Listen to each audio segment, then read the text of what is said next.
Hi there, this is an Out of School Care Network game tutorial. We've been showing you in other videos how to make counters, make some different boards, and giving you a few pointers about saving money and just making your own game resources that kids can enjoy. We're going to show you one of the simplest of the games that we often teach after school and holiday programs, and this was a really big hit recently at a workshop we did on older children and planning for older kids, and we played it in a team version, which I'll explain to you soon. What we're going to do now is just show you the board and a very simple version of the game, and then step it up as we go.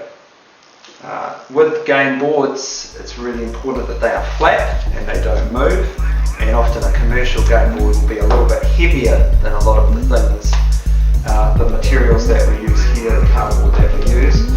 So I'm just going to quickly fasten it down with blue tack, like that, and it's not going to move around while we're playing. The counters for this game, we need initially 2 colours of counters, and you could use something quite large like these vinyl balls, which is what we used in the workshop recently, and they come in 3 colours. We sell these at the network. You can email us to get an idea of cost. They're basically $1 a ball, and we've got plenty of them to sell in sets.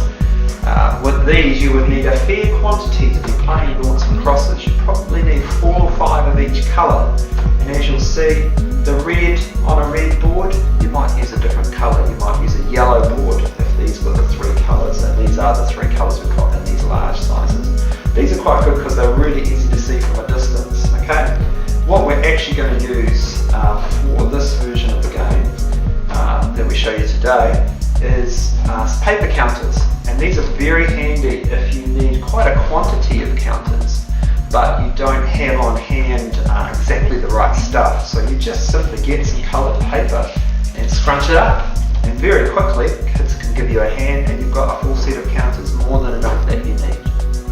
Okay, so we'll start with a 2-player version of this Naughts and Crosses game, just traditional Naughts and Crosses.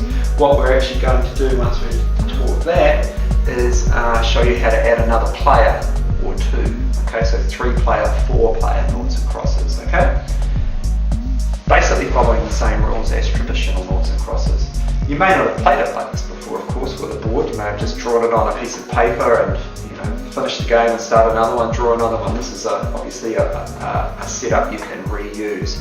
You could also put it outside with chalk, markers, even use people as counters, play it on a very large scale as well. All sorts of ways you can do it. So we're going to have a green player and a yellow player. Yellow first, green player second. Okay, so yellow, play into the middle, green plays there. Yellow plays to the side. Green trying to make their 3 will play here. Yellow not to be fooled will play here. Green's got no option but to play here. Yellow plays here, and they've trapped them and they've won the game. Of course, once people know Naughts and Crosses really well, it can be a game that really nobody should win if everyone's paying attention and know the places to watch out for. But depending on the age of the kids and their experience, that's probably enough to keep them occupied for a little while, learning the pros and cons of going different places. You can play this in teams, so yellow could have 3 players, green could have 3 players. Teams alternate, and a different person on each team takes the turn each time. Make them stand a little way from the board, step forward, take their turn, step back. Okay, so that's basic Naughts and Crosses. If we want to step it up slightly, we need a slightly different board. So we'll just clear these off, move this, and we'll show you the different board. Much the same, except that you'll see here that there are 4 spaces each way. So we'll just show you that again on a traditional Naughts and Crosses board. 3 spaces, 1, 2, 3. When you're going to add a 3rd player, you need 4 spaces, 1, 2, 3, 4. So this one is drawn quickly by just drawing 3 lines across and 3 lines down instead of 2. Okay, so we're going to add a third player, and this is where it gets kind of interesting because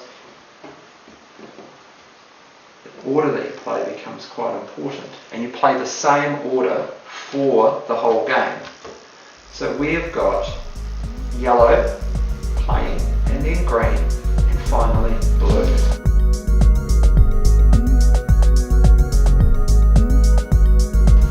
The object of the game is the same as ordinary Naughts and Crosses, that is to make 3 in a row.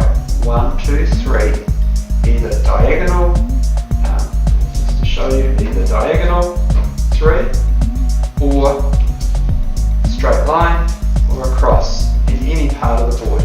Only 3, not 4. Okay, so it's not connect 4, alright? So don't get it confused. Right, so yellow plays first, green plays second, blue, off they go. Now we must keep playing in the same order.